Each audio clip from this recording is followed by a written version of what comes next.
Hey everybody, Scott Spreitzer here, DocSports.com. Our update for Friday, January 11th, 2019. Free pick coming up in just a moment. Little NFL talk. Also, first quick note, if you've yet to become a member at DocSports.com, great way to give it a try. You click on the link below the video and you get set up for a free $60 account, which you can use on any of my daily packages or anybody else over at DocSports.com. Again, it all starts by clicking on the link below the video and get that free $60 account. Here's what we've got going right now at DocSports.com. As I speak, you can go grab our NFL Divisional Round package. We've got a side from Saturday, another one from Sunday. One of the sides happens to be our fourth and final 8-star side of the football season. 3-0 thus far, 2-0 in college football, 1-0 in the NFL.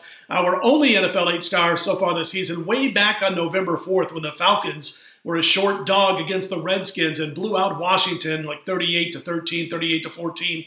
But again, an easy win. And again, one of our plays this week, it happens to be our next and final 8-star side of the season. We'll look to finish up at 4-0. You know how well we've done in football. 74-44 is our run in college football and the NFL, going back about 15 weeks, up over $12,600. For those wagering just $100 per unit, NFL going back to last year, all by itself, 58-33 is our current run, and the playoff run, multi-postseason run in the NFL now stands at 17-8 after last week's 2-0-1 card. So go grab the divisional round package right now, and that'll include the 8-star side, the big 8-star play in the NFL playoffs going on this weekend. That's available now. As far as basketball, looks like we're not going to be involved in college baskets on Friday. We're going to take one more look. There's only 3 or 4 games scheduled, and one of those I'm going to have right here. It's a play that we like in the Big Ten. We'll get to that in just a minute, our free play. We will be involved for sure in the NFL, in the NBA.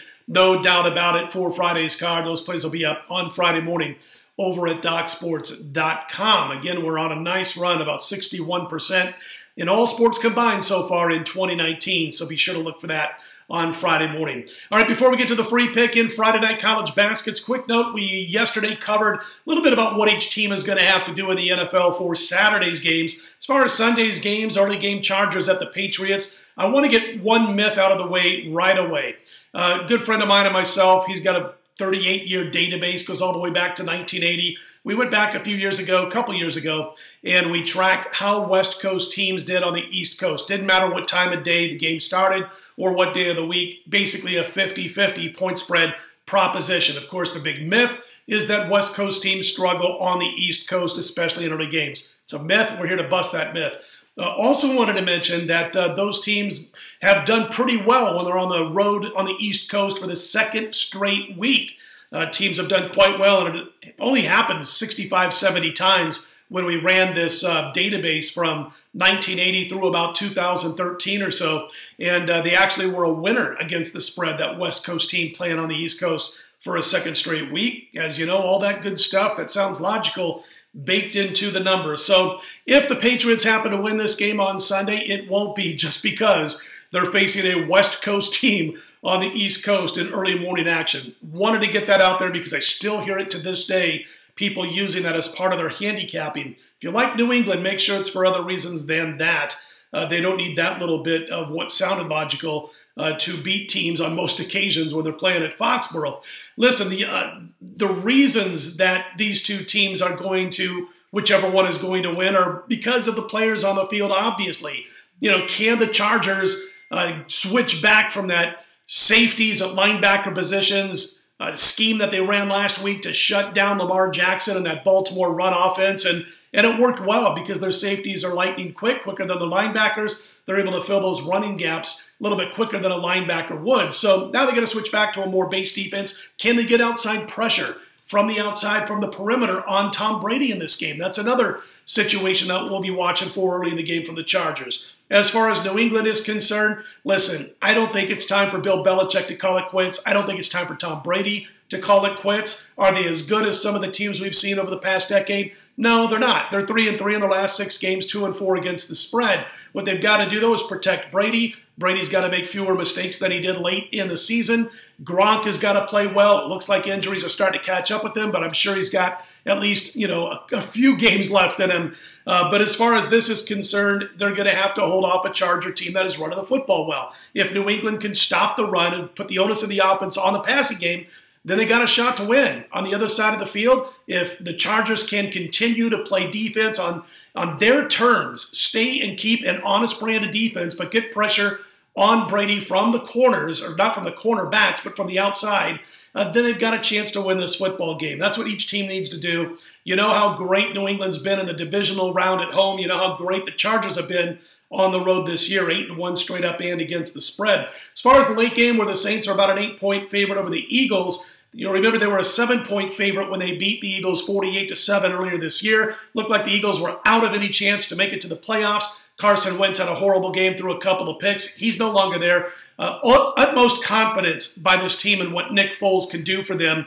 As we saw last year when he won the Super Bowl, they've won 4 straight now as an underdog. The bottom line is can their defensive backfield, which isn't quite 100%, going to be able to handle the New Orleans passing game for the entire 4 quarters? If Breeze goes nuts, if he's able to get the downfield passing game going, the running game going on top of it, which will keep the Philly defense honest, then obviously they win this game rather handily. At the same time, listen, last week Philly did not play their best game, but still found a way to win on the road. If Foles cleans up those 2 interceptions, if they run the ball better than they did last week, they've got a shot. So those are some of the keys to the games this Sunday. If you wanted to see what we talked about for Saturday's keys for the game, that was on yesterday's video. You can go check it out. All right, let's get to our free pick for Friday. Turning to Friday night college basketball, this is probably the only play that we actually are going to like, as we will look into the other games one more time before Friday morning. But Maryland's laying about 5 to the Indiana Hoosiers. Love what the Big Ten is doing, these Friday night games that are on Fox Sports 1. Hoosiers just 1-3 straight up on the road, and the one win came by 2 at Penn State. They had double-digit losses at Michigan, at Duke. They had the loss at Arkansas. They're only 4-8 in their last 12 against the spread. Scary part about backing Indiana in what could come down to the wire as far as that spread is concerned, if that's the way you're thinking this one's going to go, is the fact that they're horrible from the free throw line. I mean, they're just bad. You cannot trust this team at the charity stripe. And you look at Maryland, the fact that they never gave up when they were down to Nebraska. They fought hard, came back and won that game. They have a matchup with Virginia earlier this season where they only lost by 5 points to a Final Four contending Virginia Cavaliers team. It's a pretty good basketball team. I think they're still a little bit undervalued in this game. We like Maryland to end up winning the game by about 8 to 10 points. Maryland minus the points over Indiana on Friday night. Again, the Terps, your free play. Hey, don't forget, Friday NBA will be available on FridayMorning.sports.com. We'll look at the NHL also. And as far as that football package, it's up and available right now. 2 plays from the weekend divisional round of the NFL, led by that big 8-star play, our 4th of the season. We'll look to finish the season a perfect 4-0. If you like the videos, click on that thumbs up button. Be sure to subscribe. We'll be right back here on Friday night, 11:30 p.m. Eastern, 8:30 p.m. Pacific. We'll have a report for Saturday's card available at that time. Let's put Friday in the win column. I'm Scott Spreitzer, DocSports.com.